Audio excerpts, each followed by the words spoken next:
Doctor ইউনূসের উপর ৭৫টি মামলা করেছে তারেক রহমান। বিএনপি ক্ষমতায় বসেই ইতিহাস করছে। এখন এই ইউনূস গংদের কি হবে? তাদের বিরুদ্ধে ২-৪টা মামলা হওয়া উচিত না? দর্শক দেখতে পাচ্ছেন সচিবালয়ে আছেন তারেক রহমান এবং সচিবালয় থেকেই মামলা করেন ডক্টর ইউনূসের বিরুদ্ধে তিনি। এদিকে আজ তারেক রহমান ডক্টর ইউনূসের বিরুদ্ধে অসংখ্য মামলা করেছে। ডক্টর ইউনূস এবার পালানোর পথ পাচ্ছে না, দেশেই গ্রেপ্তার হবে। অন্যদিকে আওয়ামী লীগেরও কপাল খুলে। সচিবালয়ে দ্বিতীয় দিনের মতো কর্মব্যস্ত প্রধানমন্ত্রী তারেক রহমান। কিছুক্ষণ পর ফ্যামিলি কার্ড বিতরণের কর্মপরিকল্পনা নিয়ে আন্তঃমন্ত্রণালয় সভায় যোগ দেবেন তিনি। এই মুহূর্তে সচিবালয়ে আছেন সহকর্মী শুভ খান, সরাসরি যাচ্ছি তার কাছে। সচিবালয়ে দ্বিতীয় দিনের মতো কিন্তু অফিস করতে এসেছেন প্রধানমন্ত্রী তারেক রহমান। আমরা যতটুকু জানতে পেরেছি যে আজকে দুটি আন্তঃমন্ত্রণালয় বৈঠক রয়েছে। নৌবন্দর কিংবা দেশ অন্তর্বর্তী সরকারের সময় স্বাক্ষরিত চুক্তির ভবিষ্যৎ নিয়ে উঠেছে নানা প্রশ্ন। মেয়াদের শেষ সময় এসে তড়িঘড়ি করে চুক্তি করা নিয়ে তৈরি হয়েছে বিতর্ক।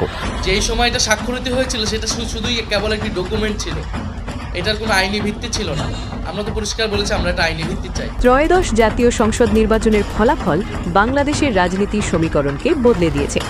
সংসদে প্রধান বিরোধী দল হিসেবে আবির্ভূত হয়েছে বাংলাদেশ জামায়াতে ইসলামী। বিএনপি সরকারের সাথে প্রধান বিরোধী দল জামাতের নীরবে নিভৃতে জামাত এনসিপি বিরাট ঘটনা ঘটে গেছে। আসলে ঘটনা অনেক এক প্রকার অঘটনই ঘটে গেছে। হ্যাঁ, বাংলাদেশের রাজনীতিতে বিশাল একটি অঘটন ঘটেছে। তারেক রহমান ডক্টর ইউনূসের বিরুদ্ধে সরাসরি অ্যাকশন নিচ্ছেন। আপনারা জানেন ডক্টর ইউনূস যখন বাংলাদেশে ছিলেন না, ঠিক তখনই ১০০রও অধিক ডক্টর ইউনূসের বিরুদ্ধে মামলা ছিল। এখন দেখতে পারি তারেক রহমান ক্ষমতায় বসে সেই কাজটি করতেছেন এবং অনেক অ্যাকশন নিচ্ছেন। আপনারা দেখতে পারবেন এই মুহূর্তে তারেক রহমান কি করতেছেন ডক্টর ইউনূসের বিরুদ্ধে, এবং ডক্টর ইউনূস যে ফেসে যান চারদিক থেকে সেইটাও দেখতে পারবেন এই একটি ভিডিওতে। আসুন আমরা কথা বাড়াবো, আমরা সরাসরি ভিডিওর মূল আলোচনায় চলে যাব। সচিবালয়ে দ্বিতীয় দিনের মতো কর্মব্যস্ত প্রধানমন্ত্রী তারেক রহমান। কিছুক্ষণ পর ফ্যামিলি কার্ড বিতরণের কর্মপরিকল্পনা নিয়ে আন্তঃমন্ত্রণালয় সভায় যোগ দেবেন তিনি। এই মুহূর্তে সচিবালয়ে আছেন সহকর্মী শুভ খান, সরাসরি যাচ্ছি তার কাছে। সচিবালয়ে দ্বিতীয় দিনের মতো কিন্তু অফিস করতে এসেছেন প্রধানমন্ত্রী তারেক রহমান। আমরা যতটুকু জানতে পেরেছি যে আজকে দুটি আন্তঃমন্ত্রণালয় বৈঠক রয়েছে এই সচিবালয়ের। সকাল বেলায় 11:30টার দিকে এই আন্তঃমন্ত্রণালয় বৈঠক হবে হচ্ছে ফ্যামিলি কার্ড নিয়ে। দর্শক আপনারা জানেন যে বিএনপির নির্বাচনী যে ইস্তেহার বা প্রতিশ্রুতি ছিল যে সাধারণ মানুষকে ফ্যামিলি কার্ড দেওয়া, সেই ফ্যামিলি কার্ডটা আসলে কিভাবে দেওয়া হবে সে বিষয়ে আসলে আলাপ আলোচনার জন্যই এই আন্তঃমন্ত্রণালয় বৈঠকটি আহ্বান করা হয়েছে। আমরা যতটুকু জানতে পেরেছি যে বেলা 11:30টার দিকে এই বৈঠকটি হওয়ার কথা রয়েছে। এরপরে প্রধানমন্ত্রী দুপুরের পরে আরেকটি বৈঠকের আয়োজন করেছেন এবং সেই বৈঠকটি হচ্ছে যে জলাধার এবং 25 কোটি যে বৃক্ষরোপণ যে কর্মসূচি কথা বিএনপি নির্বাচনের সময় যে প্রতিশ্রুতিটা দিয়েছিল পরিবেশের সুরক্ষায় এবং জলাধারগুলো ঠিক করার ক্ষেত্রে, সেই প্রতিশ্রুতির বাস্তবায়নের জন্যই কিন্তু আমরা যতটুকু জানতে পেরেছি যে দুপুর 2টার দিকে হচ্ছে সেই আন্তঃমন্ত্রণালয় বৈঠক হবে এবং সেই বৈঠকের পরে আসলে সিদ্ধান্ত আসবে যে আসলে কিভাবে বৃক্ষরোপণগুলো হবে এবং ফ্যামিলি কার্ডগুলো আসলে কিভাবে দেওয়া হবে, কারা পাবেন সে বিষয়ে বিস্তারিত হয়তো আমরা জানাতে পারবো। আরেকটি বিষয় জানিয়ে রাখি যে নতুন প্রধানমন্ত্রী কিন্তু সচিবালয়ে বেশ কয়েকদিন অফিস করবেন বলে আমরা জানতে পেরেছি, যেহেতু প্রধানমন্ত্রীর কার্যালয় এবং যমুনা এবং এই দুটির সংস্কার কাজ চলছে, সে কারণে আপাতত প্রধানমন্ত্রী সচিবালয়ে অফিস করবেন এবং যখনই যমুনা রাষ্ট্রীয় অতিথি ভবন অর্থাৎ যমুনাতে প্রধানমন্ত্রী অবস্থান করবেন এমনটি শোনা যাচ্ছে। তো সেইটি সংস্কার কাজ এবং প্রধানমন্ত্রীর কার্যালয়ের সংস্কার কাজ শেষ হলে তখন তিনি নিয়মিত প্রধানমন্ত্রী কার্যালয়ে অফিস করবেন বলে আমরা জানতে পেরেছি। তো বলা চলে যে এর আগে প্রথম দিনের যে মন্ত্রিসভার বৈঠক, সেই বৈঠকে অংশ নিতে গতকালকে কিন্তু প্রধানমন্ত্রী তারেক রহমান এই সচিবালয়ে এসেছিলেন এবং বলা চলে যে সেটি তার প্রথমবারের মতো প্রধানমন্ত্রী হিসেবে সচিবালয়ে আসে। তো মন্ত্রিসভার প্রথম বৈঠকটিও কিন্তু গতকাল প্রথম বৈঠকটি কিন্তু অনুষ্ঠিত হয়েছে এবং সেই বৈঠকে কিন্তু আসলে আমরা বৈঠক সূত্রে জানতে পেরেছি যে 3টি বিষয়ে অগ্রাধিকার দেওয়া হয়েছিল। একটি হচ্ছে যে যেহেতু রমজান চলছে, রমজানে প্রতি বছর অন্যান্য বছরগুলোতে দেখা যায় যে নিত্যপণ্যের দাম অস্বাভাবিকভাবে বেড়ে যায়, সরবরাহে এক ধরনের সংকট তৈরি হয়। তো মন্ত্রিসভার বৈঠকে আসলে সে বিষয়ে আলোচনা হয়েছে যে বাজারে নিত্যপণ্যের সরবরাহ নিশ্চিত রাখা এবং সেই সরবরাহ নিশ্চিতের পাশাপাশি মূল্য সাধারণ মানুষের নাগালের মধ্যে নিয়ে আসা, এই বিষয়গুলো কিন্তু আলোচনা হয়েছে। আর একটি বিষয়ে আলোচনা হয়েছে সেটি হচ্ছে কিন্তু যে আইন শৃঙ্খলা পরিস্থিতির উন্নতির বিষয়ে কিন্তু আসলে সে মন্ত্রিসভার বৈঠকে আলোচনা হয়েছে বলে আমরা জানতে পেরেছি। যদিও স্বরাষ্ট্রমন্ত্রী যেমন গতকালকে বলেছেন যে মবের দিন শেষ, অর্থাৎ সারা বাংলাদেশের বিভিন্ন স্থানে কিন্তু মব সংগঠিত হয়েছে। তো সেই মব বন্ধ করে আইন শৃঙ্খলা পরিস্থিতি স্বাভাবিক পর্যায়ে নিয়ে আসার জন্য কিন্তু মন্ত্রিসভার যে প্রথম বৈঠক সেখানে সর্বোচ্চ গুরুত্ব দেওয়া হয়েছে। তো যেহেতু ফ্যামিলি কার্ড নিয়ে আন্তঃমন্ত্রণালয় সভা অনুষ্ঠিত হতে যাচ্ছে এবং এরপরে 25 কোটি বৃক্ষরোপণ নিয়ে যে আলোচনা আন্তঃমন্ত্রণালয় সভা সেটি অনুষ্ঠিত হবে, এর পরবর্তীতে আসলে সরকারের কী ধরনের পদক্ষেপ নিতে যাচ্ছে সেই আপডেটগুলো দর্শকদের জানিয়ে দিতে হবে। বিএনপি সরকারের সাথে প্রধান বিরোধী দল জামাতের নীরবে নিভৃতে জামাত এনসিপির বিরাট ঘটনা ঘটে গেছে, কিন্তু এটা নিয়ে মিডিয়া তেমন হাইলাইট করছে না এবং তেমন কোনো আলোচনা নেই। আসলে ঘটনা অনেক এক প্রকার অঘটনই ঘটে গেছে, যার প্রভাবে অতি শীঘ্রই বাংলাদেশে অকল্পনীয় কিছু আপনারা দেখতে পারেন। আমরা চাই দেশটা সুন্দরভাবে চলুক, যেভাবেই হোক, ইঞ্জিনিয়ারিং করে হোক। আর ইউনুসের মেটিকুলাস ডিজাইন নির্বাচনের মাধ্যমে তারা ইউনুস তার কিংস পার্টি বিএনপি ক্ষমতা দিয়েছে, হোয়াট এভার, যেহেতু ক্ষমতা এসে গেছে এখন দেশটা সুন্দরভাবে চালাক, মানুষ মুক্তি পাক, মানুষ স্বাধীনতা ভোগ করুক, অর্থনৈতিক উন্নয়ন হোক, বেকারত্ব দূর হোক, কর্মসংস্থান সৃষ্টি হোক। আমরা চাই এটাই, কারণ সবার আগে মানুষের বেঁচে থাকা, ভালো থাকা, সুচিকিৎসা পাওয়া। এখন এটা যদি কোনো ফেসিবাদী সরকার করে তারপরও মন্দের ভালো, অতএব এইটা করুক, এতে বিএনপি জামাত একত্রে কাজ করুক। আমরা এটাই চাই, স্থিতিশীলতা আসুক, দেশের মানুষের মধ্যে কোনো শঙ্কা না থাকুক। দেখেন এই যে মানুষ অলরেডি ভয় পাচ্ছে, হাজার হাজার লোক আমাদেরকে বলছে ভাই বাড়ি কি ঘুমাবো নাকি, আবার বলছে যে দেশে কি থাকতে পারবো কি পারবো না, আবার আমাকে বলছেন ভাই দেশে আছেন এখনো। দেখেন সংখ্যাটা কি, দেশে আছেন এখনো।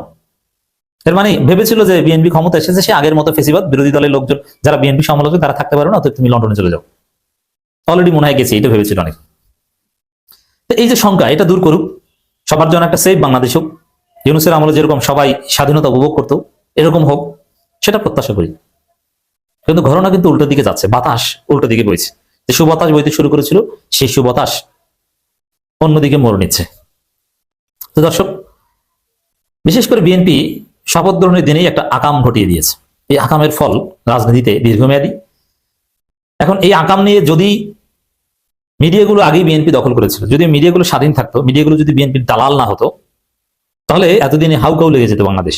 কি যেমন ইউনুস সরকারের সব এখন বিএনপি সরকারে, ইউনুস সরকারের মন্ত্রী বিএনপি সরকারের মন্ত্রী, ইউনুস সরকারের ড্রাইভার বিএনপি সরকারের ড্রাইভার, ইউনুস সরকারের গানম্যান বিএনপি সরকারের গানম্যান, ইউনুস সরকারের স্বরাষ্ট্র সচিব বিএনপি সরকারের সচিব।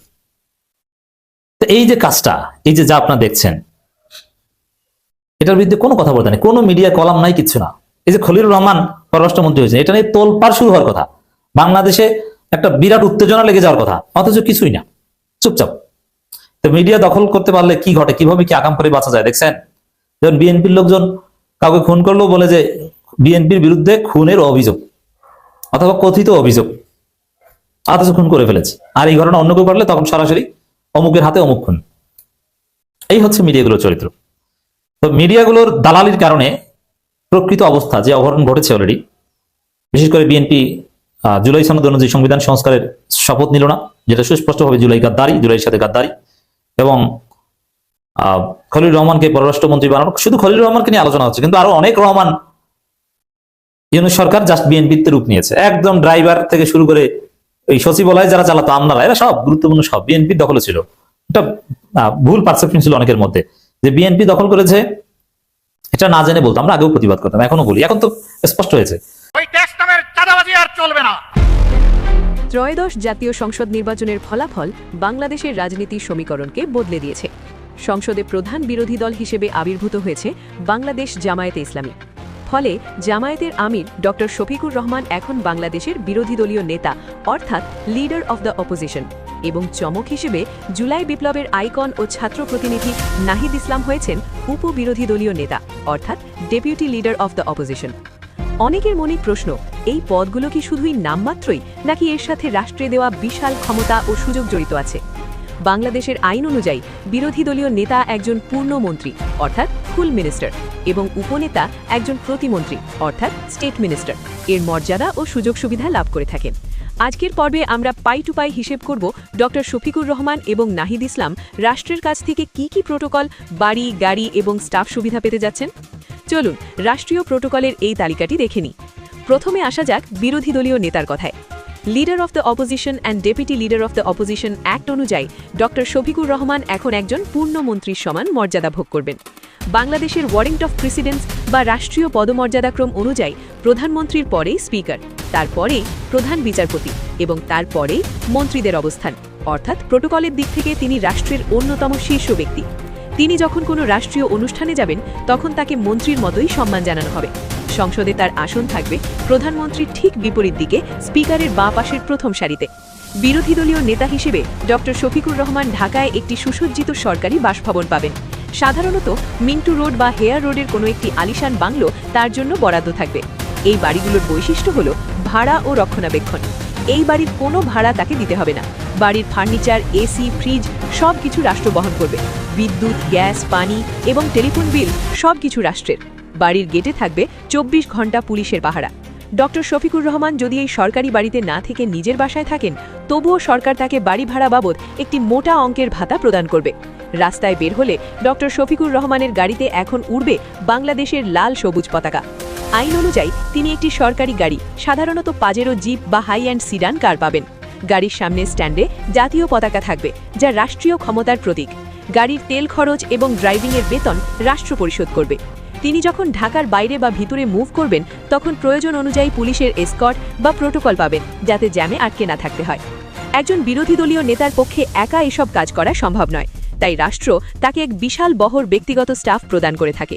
ডক্টর শফিকুর রহমানের জন্য সরকার যেসব বেসব নিয়োগ দেবে, প্রথমত একজন পিএস, একজন উপসচিব পদমর্যাদার সরকারি কর্মকর্তা তার একান্ত সচিব হিসেবে কাজ করবেন। কি হতে যাচ্ছে রাষ্ট্রপতির পদ নিয়ে? আমাদের বর্তমান রাষ্ট্রপতি মোহাম্মদ শাহাবুদ্দিন চুপ্পুর মেয়াদ আছে 2028 সালের এপ্রিল পর্যন্ত এবং সংবিধানের 50 অনুচ্ছেদ অনুযায়ী যেহেতু রাষ্ট্রপতির মেয়াদকাল 5 বছর, সেহেতু ওই পদে কেউ থাকা পর্যন্ত অন্য কোনো ব্যক্তিকে রাষ্ট্রপতি নির্বাচন করার কোনো আইনগত সুযোগ নাই, যদি কিনা তিনি স্বেচ্ছায় স্বীয় পদ থেকে পদত্যাগ না করেন অথবা সংসদের মাধ্যমে তাকে ইমপিচমেন্ট বা অভিশংসন না করা হয়। কিন্তু যেহেতু বিএনপি সরকার গঠন করেছে, তার 5 বছর থাকার কোনো প্রশ্নই ওঠে না, এটুকু আমরা বলতে পারি। আর সেই জায়গা থেকে নিশ্চয়ই আমাদের মনে আছে গত ডিসেম্বরে আন্তর্জাতিক বার্তা সংস্থা রয়টার্সকে দেয়া একটি সাক্ষাৎকারে তিনি বলেছিলেন যে নতুন সরকার এলে, নির্বাচনের মাধ্যমে নতুন সরকার এলে তিনি পদত্যাগ করতে চান, তিনি আর এই পদে থাকতে চান না, তার কারণ ডক্টর মোহাম্মদ ইউনূস প্রশাসন বা সরকার তাকে যথেষ্ট পরিমাণ অপমান করে চলেছে। এখন সংসদে খুব স্বাভাবিকভাবেই তিনি যদি স্বেচ্ছায় পদত্যাগ করতে চান, সেরকম কোনো তার অভিমতের জায়গা থেকে স্পিকারের কাছে পদত্যাগপত্র জমা দেন, সেক্ষেত্রে অবশ্যই নতুন রাষ্ট্রপতি নির্বাচিত হবে সংসদের মাধ্যমে। কে হবেন রাষ্ট্রপতি? কিন্তু কে হবেন রাষ্ট্রপতি এটির আগে এখন প্রশ্ন দেখা দিয়েছে কোন প্রক্রিয়ায় রাষ্ট্রপতি নির্বাচিত হবেন।